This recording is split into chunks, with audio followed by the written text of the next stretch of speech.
everyone, and welcome to the 60x Business Show. My name is Kitumaini, and together with my guest, we'll be having different conversations about business, entrepreneurship, and life. And this is the show you've been waiting for. Stay tuned. In today's conversation, my guest is Fiston Mudacumura. Welcome to the conversation. Thank you very much, Christian. How are you? I'm good. How are you? I'm good, thanks. Thanks for making it to the 60x Business Show. It's my honor, Fantastic. A little bit of background. Fiston Mudacumura is the CEO and founder of Mudacumura Publishing House, as well as Apple Store, which is a platform that sells digital books as well as gaming. Let's dive deeper into the conversation. Are you excited for this? Yes, I'm very excited. I've heard a lot about your show. I'm lucky to be here today. Okay, that's wonderful. Before we dive deeper into the show, is there anything about you that I forgot to introduce the viewers Just about? a little of Fiston Mudacumura is Rwandese. I was born here, I grew up here, and I'm in the business for almost 7 years. Wonderful, seven years. Yeah. So the 60x Business Show, you will be spinning the wheel, and then I will be asking you questions. Just relax, it's gonna be fun, and it's gonna be fine. Are you ready for this? Yeah, ready. Awesome. Let's start. Over to you. So I spin? You spin. Okay. Oh, number nine. Number 9. Awesome. Number 9. You won a lot of awards competition. You've been awarded through Urumuri and different other competition. Yes.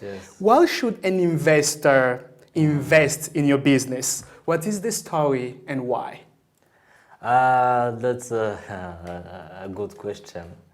An investor should invest in my business because within my business we have a wide range of making products which are very different, which can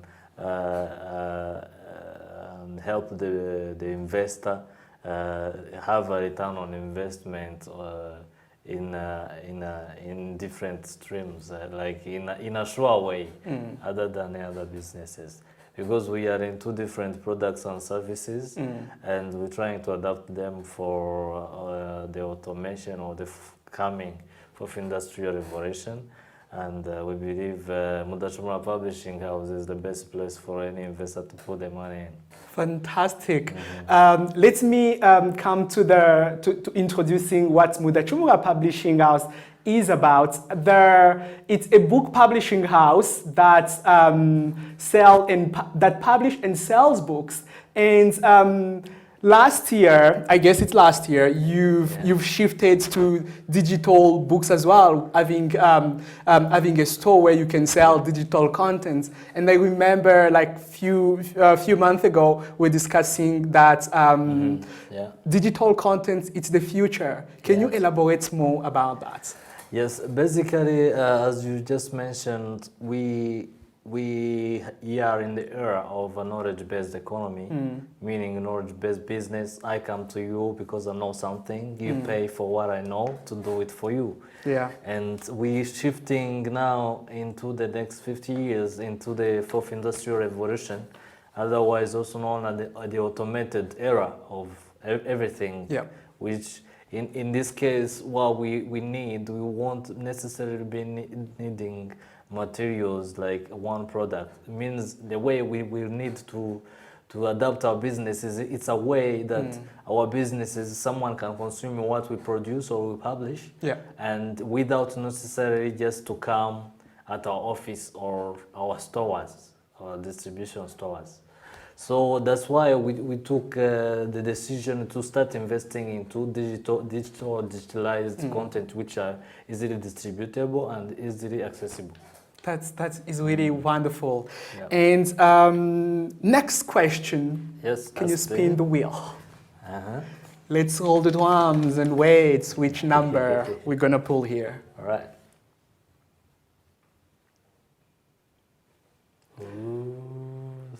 7. 7. What will make your company successful in this industry? We've been talking about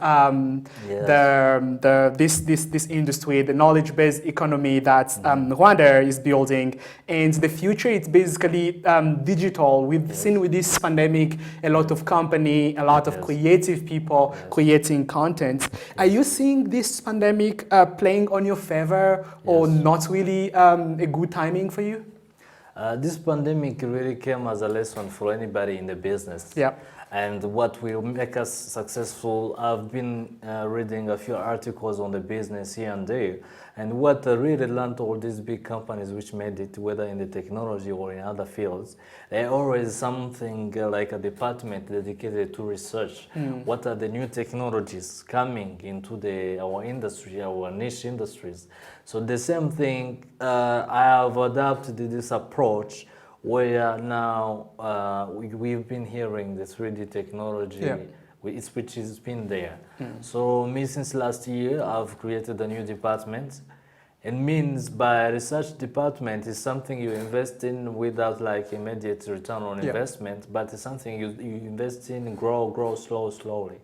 It was very, very small. Now we are at a team of 4. Now I'm upgrading the computing power, which was not available here in Rwanda.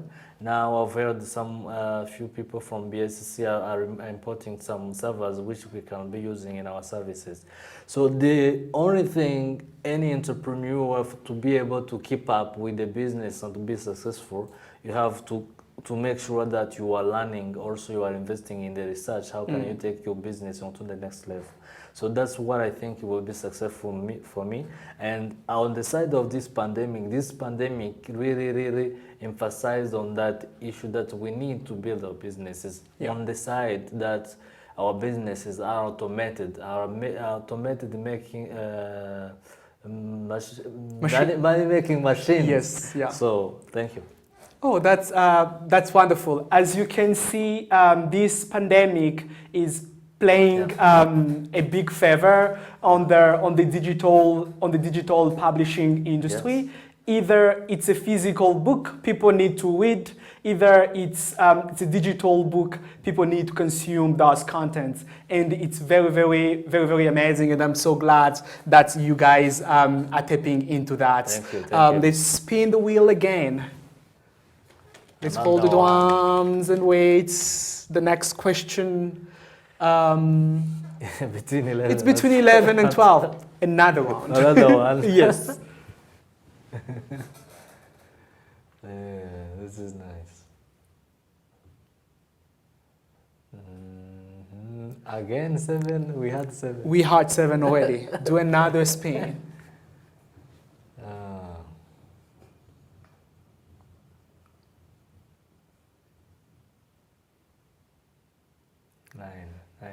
Number 9. Okay. You've asked already number 9. Spin again. Oh, this really? is becoming so fun because Mudacumura can't be outside from 7 and 9. I don't know if 7 and 9 are your lucky numbers. Probably 7 and 9.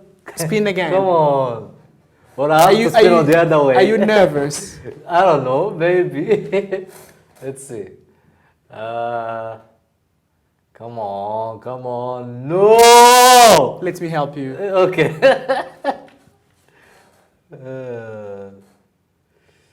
11? You got number 11.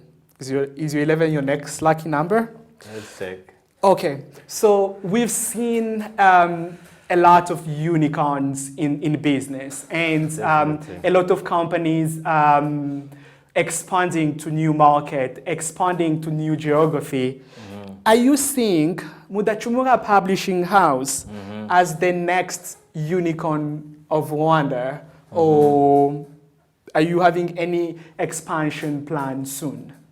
Yes, definitely. I think it's the ambition for most entrepreneurs to see their companies making it big and as unicorn. And to make it on the unicorn level, there are, I think, many ways, but the basic is whether you are serving a billion population or you are you do have a product or a service that is you can sell within that range Yeah. of money. So we have different ways to reach. We are working all the investments now we are doing right now, as I mentioned, is about whether it's a product Yeah. which has potential to reach 1 billion people. In that means we can be able to touch 1 billion people, or it's a service which can be used by 1 billion people. And by 1 billion people, when you're converting it and you put it on the service at $1, it's possible to make it make it into the unicorn. So it's the ambitions, and we are working very hard, pushing on the research and investing in the products which have potential in reaching 1 billion people. So that's where we are, and that's our ambition also to make Rwanda proud. Fantastic. So your future plan and ambition is to be the next unicorn in Rwanda, which is and shake the world while representing Rwanda. Yes, correct? Yes, yes. My follow-up question is, how would you define success? Okay. Yeah. For me, success is to be able to afford whatever, whenever, wherever you want. Affords whatever, whenever, and wherever you want. Yes. Fantastic. That is really interesting because you're tapping into affordability. Yes. So if I pull back a little bit, there are some Let me add one little word. Okay. Freedom to afford. Freedom to afford. Freedom to afford whatever, whenever, wherever you want. So yeah, that's wonderful. So what is interesting here, it's like some of my friends that I basically talk to often. Yes. The way they look at success is they look about helping other people. Yes. Like, which is a little bit different than your case. But helping other people, how are you helping them? The freedom to afford to help them. Okay. It can be in time, it can be in kind, it can also be in cash, you know? Okay. You can say, I want to help other people, but you are bound by the work or the other stuff, and you are not available to help them. Yeah. That's like affording time. Okay. Okay? So the freedom, it can be something to be able to buy that. Okay. Maybe financially. So that means money. Do you have freedom of money? Free money there that you can use. Yeah. Another thing is that freedom of place, like wherever.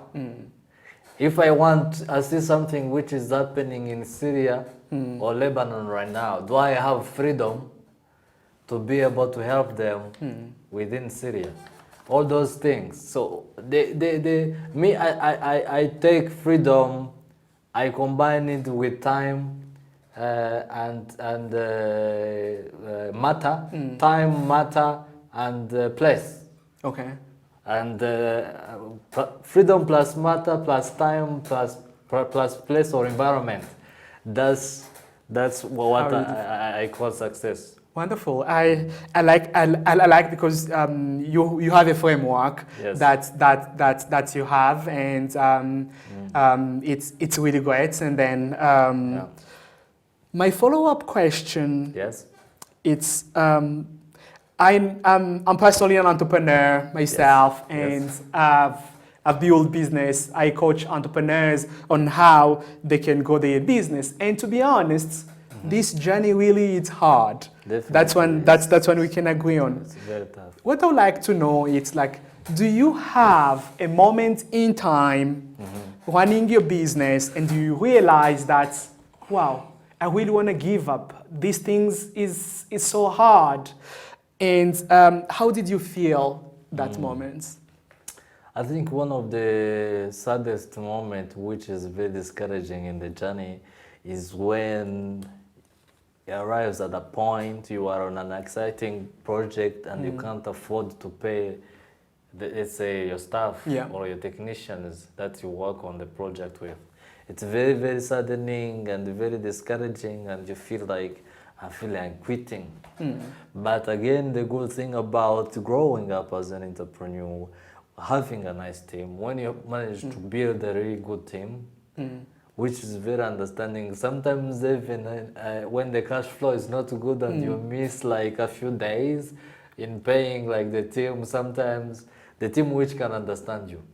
And because we have one goal, let's say one product you are building, one service you are building for the company, it is really encouraging. When you see people you don't know, you're not related, and they really trust you that this is our leader.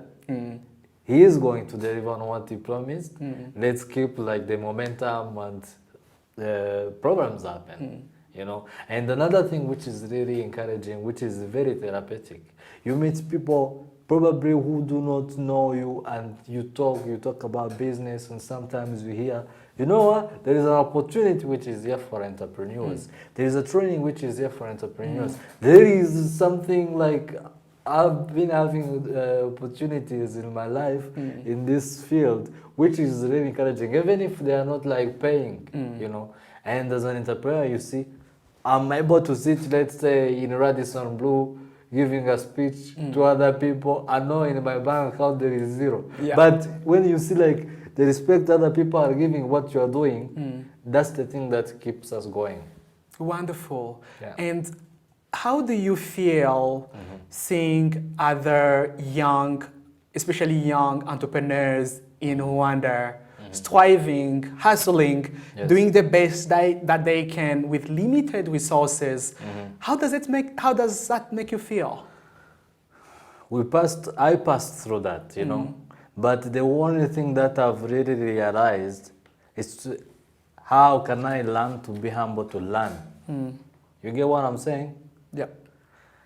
Sometimes as young people, I have a magic idea. This magic idea can charge you 10 million, 100 million, or even a billion. And I feel like the next morning I want to have that billion. I bet you probably even if you were going to have that billion, after one year or 2 years, there is a risk that it will be gone. Because probably you had that idea, you have no management skills, you don't know anything about planning, you don't know anything about business.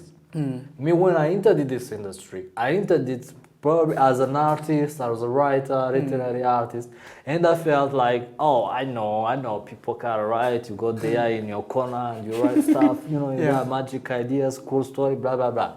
But when it comes to the side of business, I knew totally nothing. I knew nothing. So the first 2 years, which we call the valley of death for any entrepreneur in the business. So be aware, if you are a young entrepreneur, the first 2 years are the hardest. Probably the third things can start to ameliorate. But those valley of death years, they really taught me how to be humble and approach people who are in business. I follow people who are in business, like business coaches like you, and like, what are you talking about business? What can I learn from this gentleman or this lady who is in business, who has been in business for me? So those 2 years really gave me like a humbling experience, which like gave me, even until today, I know that there is a lot I need to learn about business if I need to continue to grow and keep up, and also be like a pioneer and a unicorn, as you were asking. Fantastic. That is really amazing.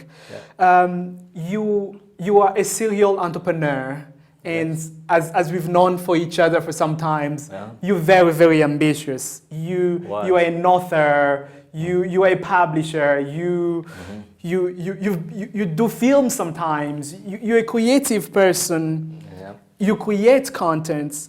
What are the things you've learned over the years that helps your business to reach the stage where you are now? Definitely, probably I mentioned it in my last talkative long question, but the only thing that have helped me is first I need to approach people who know how to do business, how to run business, even if I'm in the industry of the content. I need to know, like also in terms of keep growing, learning. What is the new content? How can we do this? Does it require technology? Does it? Do I know the technology? Can I learn it? If I can't, can I work with someone who knows? All these things, like you learn along the journey, they have really helped me. And me, I can say what has helped me is not something. People really helped me a lot. People who has helped, many people have helped me. They taught me, they connected me, they some even invested in me. You talked about money. I received a debt investment. I received a few grants here and there, small, but those encouraging ones that you see. You see at least someone really wanted to help you. Maybe they don't have so much, but they really believe in what you are doing. Oh, that's amazing and so touching. Yeah. And if I pull back a little bit on the inception when you started your business, why did you start book publishing, not a retail business? Okay. And when you started, did you envision or did you think you could reach this far? Okay. So when I started, I'm not going to be.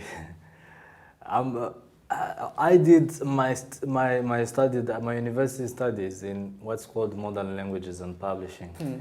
So basically, it's all about publishing. Anything related to languages and the publishing industry is content publishing. Content is differ in many industries. Yeah. And when I got to the run and market, there was no such vibrating industry where you can apply. And along those learning process, because definitely me from the school, I graduated when I had already registered my company. Wow. That's the thing, I can't tell you. But I said I will be doing shows, entertainment, blah, blah, blah, many things. That's what is on my RDB list of services, blah, blah, blah. Anything that I felt like I can go here and like start something, I registered it. And so along the learning process, I met this very teaching article about the guy who founded the Bata shoes in Africa. So the gentleman or the lady, I don't know, some CEO from the West sent a marketing person to come to do a research in Africa, to sell shoes in Africa. The research person came back and reported, in Africa, nobody wears shoes. That might have been in the 50s or 60s. There is no way you can invest in Africa. They don't wear shoes. Nobody wears shoes. So the report was somehow discouraging for any normal person to understand. Yeah. But for the mindset of an entrepreneur, this CEO, they say, that's an opportunity. Because entrepreneurs, it comes to the question, entrepreneurs, we are here to build a gap or to solve or to serve, something which is not there. This is a business opportunity. Yeah. The Bata shoes guy invested, probably they started in Kenya and South Africa or something. And Bata shoes became an empire in Africa. We even have one in KCT here. So it's a business which has boomed for over the decades. So those things are one of the first the stories that I read and I learned there's no publishing industry in Rwanda. I better let me open it. Even if I don't know, because again there are some people who say an entrepreneur is someone who does something without certainty that is going to succeed or fail. Yeah. So I said, okay, let me start it. And along the journey, I tried to approach people who knew business, learn from them, who knew publishing, or who heard about it. Is there anything training to do with publishing or business? I started attending, and slowly more connection, more business kept coming. That's me. Wonderful. What's an amazing journey. Yes. Oh. So the other big question was, remind me. There was a big question. Yeah, the other, how did you reach this far? So reaching this far, it was a process. It was not, it's building a business. It's not like I'm here, I'm going to jump and reach to the fifth floor like a Superman. You have to start like, foundation, start this.